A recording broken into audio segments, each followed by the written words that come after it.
Bonjour et merci d'être avec nous dans cette émission Zigzag cette semaine encore sur Canal Austral, bien sûr.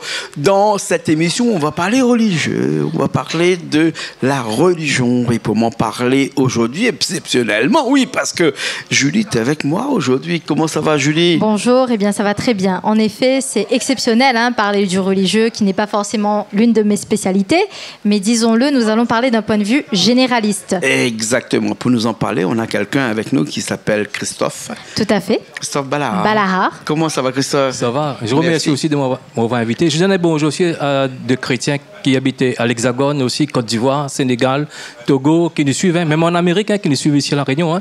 Je donne un bonjour à toutes ces personnes et un bonjour aussi des frères qui habitent à Saint-Pierre. D'accord. Qui nous suivent, parce que nous sommes beaucoup de personnes qui nous suivent sur le canal Austral. D'accord. Alors, Julie, une question à te poser juste avant qu'on commence cette émission-là. Quand on parle d'un religieux, Julie, est-ce qu'on peut faire un petit coup le tour du religieux?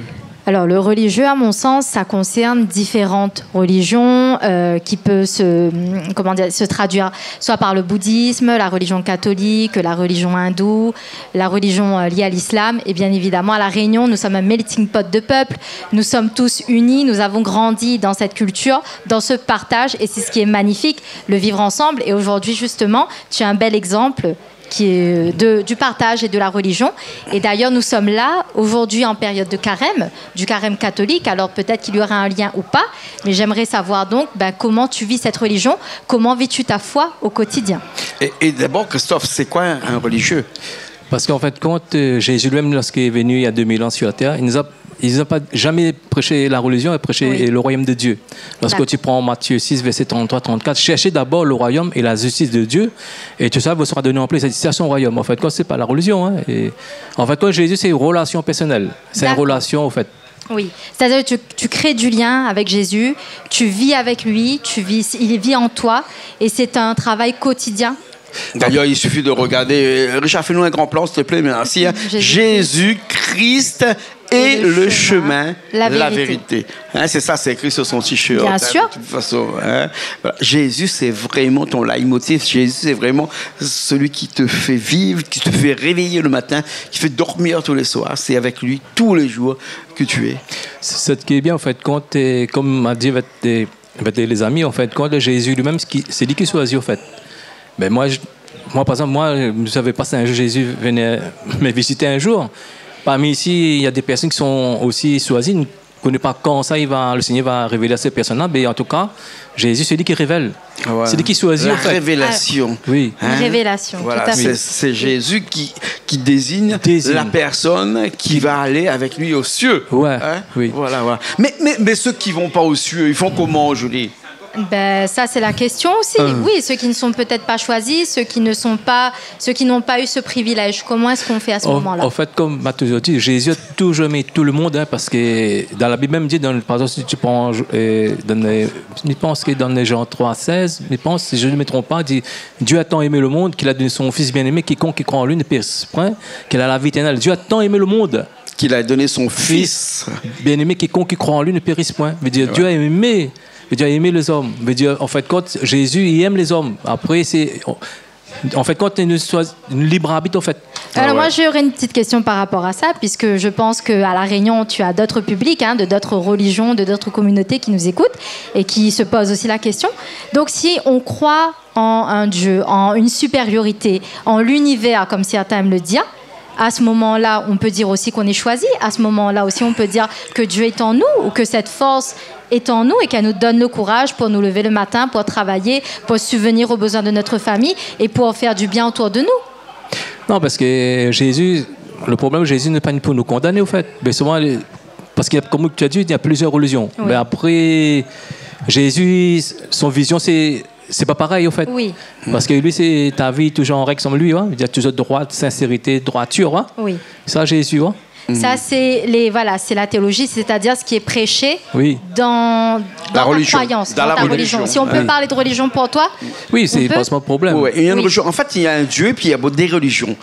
C'est ça, en gros. Puisqu'on a un Dieu, on peut être bouddhiste, on peut être catholique, on peut être protestant, on peut être musulman, on peut être tamoul. Voilà, il y a énormément de branches. Le problème n'est pas là, Christophe. Le problème, c'est est-ce qu'on croit à ce Dieu-là et est-ce qu'on a le droit, nous, de ne pas croire à ce Dieu-là? Oui, parce que le problème, nous, les rayonnés, nous sommes comme des Africains, en fait. Quand nous avons reçu la... Des Africains?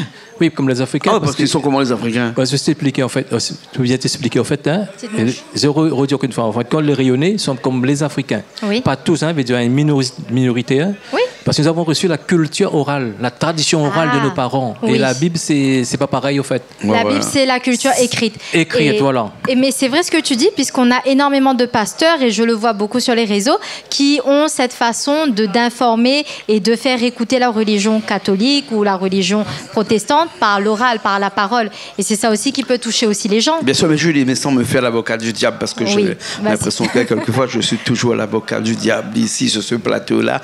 La Bible a été quand même quelque chose qui a été écrit au départ en hébreu et ensuite traduit en plusieurs langues. Mais est-ce que toutes ces traductions-là ont été traduites de façon raisonnable, raisonnée et de façon sûre? Parce que est-ce que ça reflète vraiment la réflexion ou les états d'âme dans lesquels étaient Jésus et tous ses apôtres dans cette période-là? C'est ça. Le problème était, quand tu dis ça, c'est vrai, en fait, quand, hein, la Bible, en fait, quand c'est le seul livre qui a des prophéties réalisées à la lettre. On a traduit la lettre complètement. Non, en fait, non, ça, des prophéties étaient réalisées la naissance de Jésus. Après, il y a des prophéties qui n'ont pas encore été réalisées. Ça, il y aura une troisième guerre mondiale. Ça, les sûr. Je ne sais pas quand ça. Et il y a aussi Jésus, son retour, va chercher son église. Voilà. Ça, des prophéties, pourquoi il est réalisé. Après, il y a le jugement aussi, jugement dernier. Hein. Mais dans l'islam aussi, il y a des prophéties. Non, mais... Bon, dans l'islam et le Coran, j'ai jamais vu qu'il y a des prophéties qui étaient réalisées. Moi, je connais très bien que la Bible était réalisée à la lettre. Mais dans la religion tamoule, là, Julie, toi, tu connais bien la religion tamoule. On attend toujours Kalki qui va venir sur son cheval blanc. Peut-être il va venir dans une Porsche blanche ou bien... ça suffit. Ou bien une Lamborghini blanche. Non, mais dans tous les textes sacrés, ce qui est dit, c'est qu'en effet, on a le dernier temps. On vit les derniers temps. Et dans ces derniers temps, en effet, il y a des choses qui ne sont pas bonnes. Ce qu'on appelle les prophéties. Les prophéties, c'est-à-dire que les gens commettent des choses irréparables, que les gens sont méchants, qu'il n'y a plus le respect des anciens et des jeunes, et qu'il n'y a plus le respect aussi des uns et des autres. Et c'est ce qu'on appelle, en effet, les derniers temps. Ben justement, je voulais te parler de ça. Dans la Bible, on parle de l'Ancien Testament et du Nouveau Testament. Pour revenir, en fait, quand je dis les prophéties étaient réalisées, à la lettre, des prophéties étaient réalisées. Après, je ne sais pas s'il y a d'autres livres qui ont des prophéties réalisées. Après, il y a des prophéties qui vont se réaliser. Oui. Après, l'Ancien Testament, c'est la continuité de la Nouvelle Alliance. Après, il y a plus d'autres livres pour les chrétiens. Il y a plus le Nouveau Testament, c'est vraiment le Nouveau Testament qui est ta Bible à toi. Oui, c'est la Bible dans laquelle toi, tu prédis tous les jours. Enfin, prédis, en tout cas, tu étudies tous les jours. Tout ça, c'est au Nouveau Testament qui est rattaché à la Bible aujourd'hui. Parce que la Bible n'est plus et moins qu'un regroupement de l'Ancien Testament et du Nouveau Testament. Oui, parce que Jésus, en fait, c'est la continuité de la Nouvelle Alliance. Parce qu'on peut dire l'Ancien Testament, Ancienne Alliance, Nouvelle Alliance et Nouveau Testament, parce que les gens ils connaissent plus le Nouveau Testament. Mais moi, c'est la Nouvelle Alliance, Jésus. En fait, quand Jésus, c'est la continuité. Oui. Tu ne jures que par Jésus. Parce qu'en fait, preuve que Jésus existe, parce qu'en fait, quand on rencontre Jésus, et parce que dans l'époque, toutes les personnes n'étaient pas des personnes de droit, c'était des voleurs, des drogués, tout ça. Après, Jésus vient, ils sont en notre cœur. Parce que tu prends, par exemple, Paul de Corinthiens 5, 17, si quelqu'un est en Christ, il est une nouvelle créature, les choses anciennes sont passées, voici toutes les choses se deviennent nouvelles. Toutes les personnes qui étaient dans le voyou, dans la délinquance, ils sont devenues des personnes droits maintenant. Parce qu'ils sont venus dans une nouvelle créature, ils ont été la nouvelle créature. Voilà, parce qu'il faut que tu aies l'esprit de Jésus pour changer ton cœur, sinon tu ne changeras jamais. Et ce qu'on garde en tête, c'est que chacun a droit à une nouvelle chance. Ah oui. Chacun a le droit. On peut faire des erreurs, mais aussi on peut revenir là-dessus, se repentir et vivre mieux. Et qu'on est dans ce qu'on appelle dans la Bible la nouvelle créature. Ça, c'est dans la Bible la nouvelle créature. Donc quand tu es né de nouveau. Né de nouveau. Tu sais très bien. Né de nouveau. Alors, moi, j'aurais une question justement en ce sens. Comment t'es venue cette révélation de Jésus qui est en toi, que tu es dans cette parole-là, que tu vis cette parole. Comment as-tu cette révélation? C'est une très bonne question, en fait, et comme je dis toujours, parce que quand je prêche l'évangile, il faut l'expérimenter, cet évangile. En fait, quand, tout à l'heure, m'a dit tout à l'heure, parce que c'est Dieu qui a choisi ses élus. Parce qu'en fait, quand Dieu connaît d'avance, d'avance, avant la création du monde, avant Adam et Ève t'es créé, même Satan t'es créé, Dieu connaît, tu vas accepter son plan, on veut dire mettre ta vie en règle. Il connaît d'avance. Il connaît d'avance que tu n'échapperas jamais. Et ça, c'est incroyable, hein? Parce mais toi, personnellement, comment tu as vécu donc cette révélation? En fait, quand c'est une vision dans un événement catholique, en fait, quand le Seigneur Jésus-Christ abandonne tous tes péchés, viens me suivre, sois son serviteur. Moi, j'ai dit non, je ne peux pas te suivre, j'aime encore le monde. Après, lorsque tu es choisi, tu ne peux pas reculer. Hein. Quand tu es choisi, tu es une nouvelle créature. Ouais, une nouvelle créature. Après, tu aimes Jésus parce que c'est lui qui t'a choisi. Il est choisi, il est choisi parce que le meilleur, hein, en fait, il est choisi parce qu'il connaît, tu vas accepter son plan de mettre ta vie en règle. Il connaît d'avance et il connaît aussi que tu ne mettras jamais ta vie en règle aussi. Hein. C'est ça, Jésus. Hein. Parce que son désir de sauver tous les hommes, parce qu'il nous laisse libre arbitre, au fait. De le suivre ou non. Oui.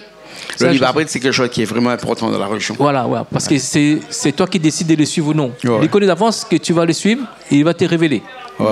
Parmi nous, nous avons des élus là. Mais nous ne connaissons pas quand ça, Jésus va nous toucher aussi notre cœur. On a les élus parmi nous. Dans tous ces élus-là, on ne sait pas qui va être appelé et qui ne va pas être appelé. Oui, voilà. C'est ça. Oui. Mais même si on n'est pas appelé, on peut quand même prétendre à une vie éternelle ou à une vie au paradis. En fait, ça, c'est des questions qui fâchent. En fait, non, en fait, qui fâchent. Les questions qui fâchent. Je dis, parce qu'il y a un verset les gens des passés qui cachent dans les tiroirs, hein, les gens n'aiment pas trop qu'on prêche ce verset-là. Par exemple, si tu prends Matthieu 7, verset 13-14, dit en effet, large est la porte spacieux.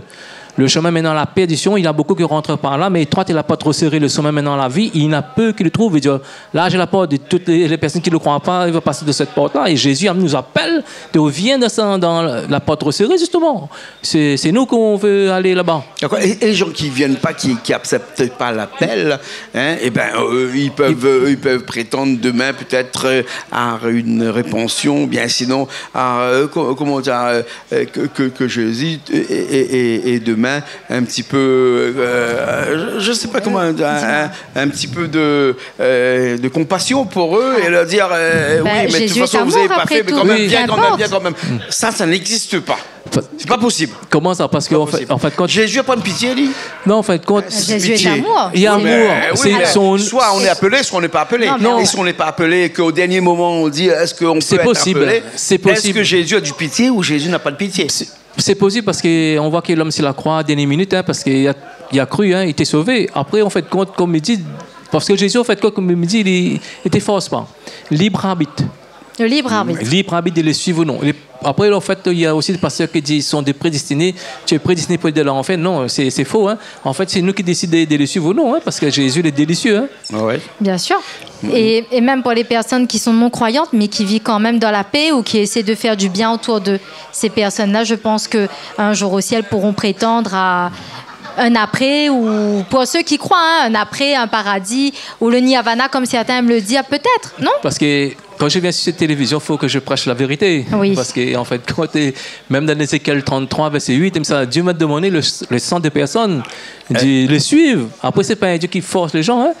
Parce qu'en fait, quand c'est un Dieu d'amour. C'est un Dieu qui accepte et qui accepte tout. Mais parce que comme moi, comme Jean-Claude, parce qu'on veut aussi que nos enfants nous écoutent aussi. Tout à fait. S'ils ne nous écoutent pas, c'est ça le problème. Un Dieu d'amour, hein? Un Dieu d'amour, un Dieu de paix, un Dieu qui comprend les uns, qui comprend les autres, et un Dieu qui veut que nous tous on soit sauvés, nous tous on revit, hein, et que nous tous on soit demain non pas en enfer mais au paradis. Justement. Puisque de toute façon dans chaque religion il faut dire, hein, on prend la religion, on sépare en deux, il y a une ligne entre les deux. D'un côté il y a le paradis, de l'autre côté il y a l'enfer, ou de l'autre côté il y a l'enfer, de l'autre côté il y a le paradis. Mais bref, que ce soit à droite ou à gauche, on n'est pas en politique là. Hein. Tout à fait. Mais c'est vraiment, vraiment cette dualité que l'on a avec cette religion, avec notre religion, qui de toutes les religions, que l'on soit tamoul, que l'on soit musulman, que l'on soit chrétien, etc. Cette dualité-là, c'est d'un côté on a le bien, d'un côté on a le mal, d'un côté on a l'enfer, d'un côté on a le paradis, d'un côté on a Dieu, de l'autre côté on a Satan, et tous ces côtés un peu obscurs de tout ça. Cette dualité que les Chinois ont trouvée, ils l'ont dessinée dans un globe, le yin, le yang, le jour et la nuit. Et ben cette dualité-là fait qu'aujourd'hui, soit on est d'un côté, soit on est de l'autre côté.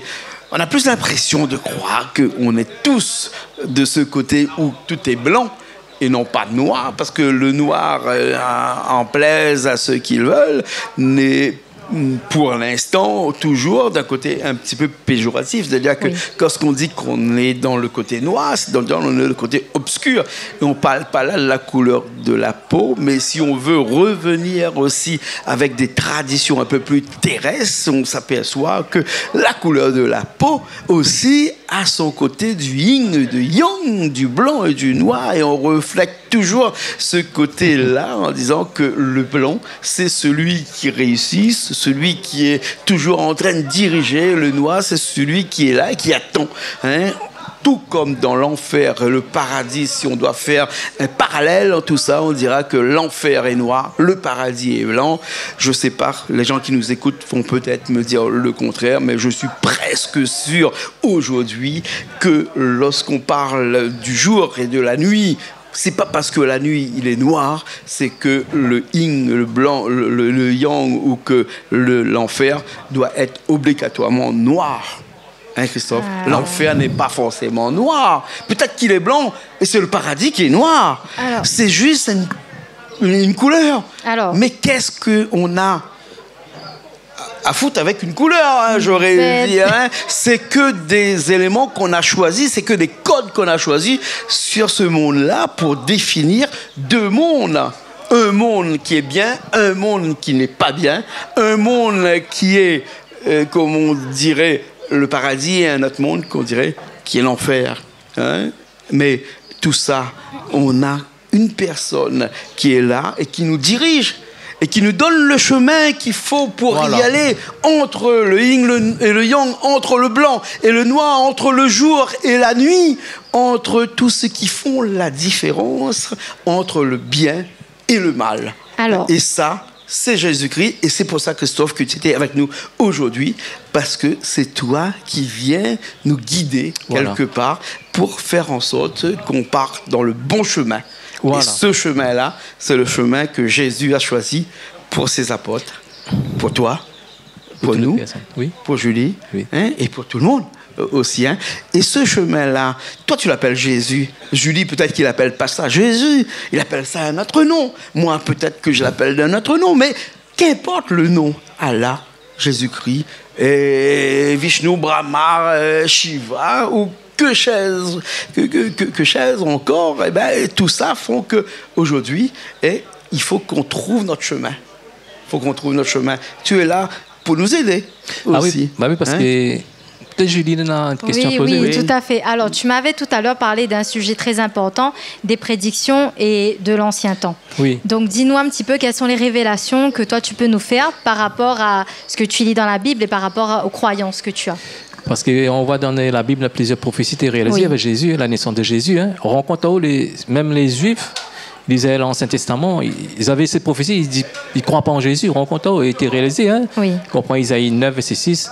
Un enfant nous est né, on l'appellera merveilleux, conseiller, Dieu puissant, Père éternel. On voit cette prophétie réalisée, c'est Jésus, la naissance de Jésus. Comprends Matthieu 1, verset 23, la Vierge sera enceinte et mettra au monde un fils, on appellera Emmanuel parmi nous, ces prophéties étaient réalisées. Oui. Il y a beaucoup de nombreuses prophéties étaient réalisées. Tout ça, c'est écrit dans un livre qu'on appelle la Bible. Oui, c'est réalisé à la lettre. Mais il y a des livres aussi qu'on appelle les Védas, et puis il y a d'autres qui ont des livres qu'on appelle le Coran. Et tous ces livres-là sont là pour nous aider. Oui. C'est ça qu'il ne faut pas oublier peut-être. Oui. Parce qu'on a dit qu'on va parler de religion dans sa globalité. Il ne faut pas oublier que chaque religion est confiant à ce qu'il a devant lui, c'est-à-dire son livre, ses écrits. Et Christophe, toi, tu as lu la Bible et tu t'es fait peut-être un petit peu ton impression et tout ça, et tu crois, pour toi, dur comme fer, que la Bible, c'est vraiment ta direction. Et tu es d'accord, je suis d'accord avec toi, hein, c'est normal, c'est bien, parce que ta Bible, eh ben, c'est ta direction. Mais peut-être aussi que le Coran, c'est la direction de tous ces musulmans qui sont là. Ils sont peut-être à 3 milliards de personnes sur Terre aujourd'hui, et c'est leur direction. Le Veda, par exemple, Oui. qui, les Indiens, les Tamouls, par exemple, c'est aussi leur direction. Comment faire le tour de tout ça lorsque sort de tout ça, on se met à côté et qu'on se dit que peut-être que est-ce la vérité? Est-ce que c'est le Coran qui est la vérité? Est-ce que c'est la Bible qui est la vérité? Est-ce que c'est les Védas qui est la vérité? Et j'en passe encore, parce qu'il y a aussi la Bible juive.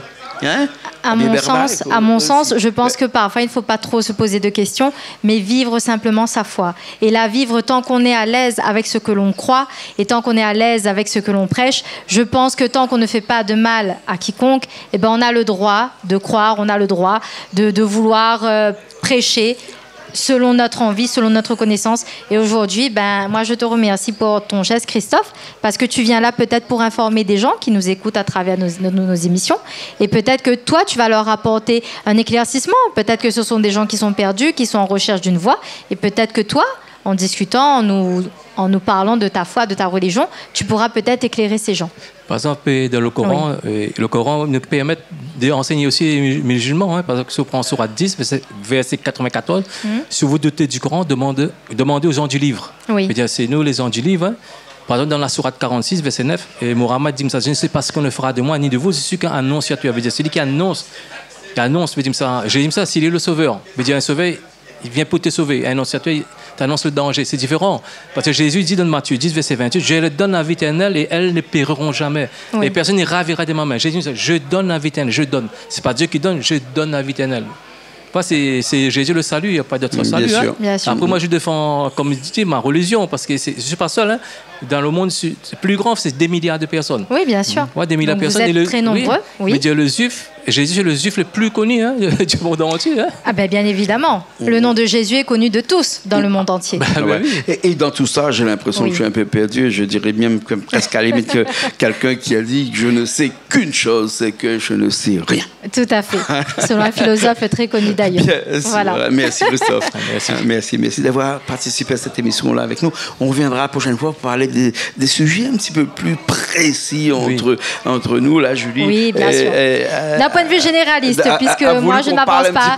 Je suis comme l'État, je prône la laïcité et je reste neutre en toute chose. Voilà. Mais c'est très bien aujourd'hui ce qu'on a fait, parce qu'il y a beaucoup de gens qui souvent se posent la question de savoir quelle religion partir. Est-ce que je pars vers une religion catholique, une religion vers l'islam, ou vers un tamoul, parce qu'on a beaucoup de tamouls ici à La Réunion, et même d'autres bouddhistes, mais éventuellement. Moi, j'ai envie de dire qu'importe, tant qu'on se sent bien dans cette voie-là, tant que vous vous sentez bien, tant que vous êtes à l'aise, tant que vous pouvez avancer dans votre vie, qu'importe vos croyances, qu'importe votre religion, tant que nous vivons dans l'amour et dans la paix, c'est l'essentiel. Bien sûr, exactement. Christophe, je te laisse le mot de la fin. Le mot de la fin, c'est peut-être un verset. En fait, les gens qui cachent beaucoup, on parle pour les chrétiens, c'est pas pour les autres. En fait, quand il dit dans Matthieu 7, verset 21-22, il dit, ceux qui me disent Seigneur ne rentrera pas tout de le royaume des cieux, simplement celui qui fait la volonté de mon Père céleste. Beaucoup me diront ce jour-là, Seigneur, n'avons-nous pas prophétisé en ton nom, n'avons-nous pas cessé de demander en ton nom? Alors je le dirai aux vêtements que je n'ai jamais connus. Même si tu sais ce démon, tu fais tous les miracles, et c'est pas obligé que tu es un homme de Dieu. Comme ça, Dieu, ce qu'il veut, que tu suives ta vie dans la droiture. Voilà. En un mot, il faut être bon et se sentir bon vis-à-vis des autres et vis-à-vis de Dieu. C'est pour moi la première règle. Voilà. Tout à fait.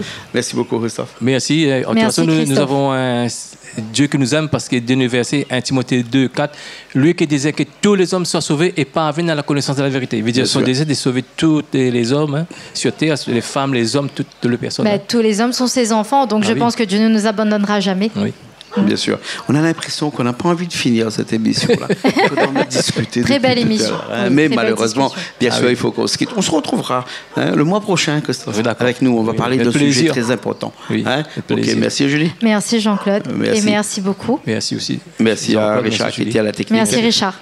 Nous on se retrouve la semaine prochaine dans une nouvelle émission de Zigzag sur Canal Austral, bien sûr. Allez, à la semaine prochaine.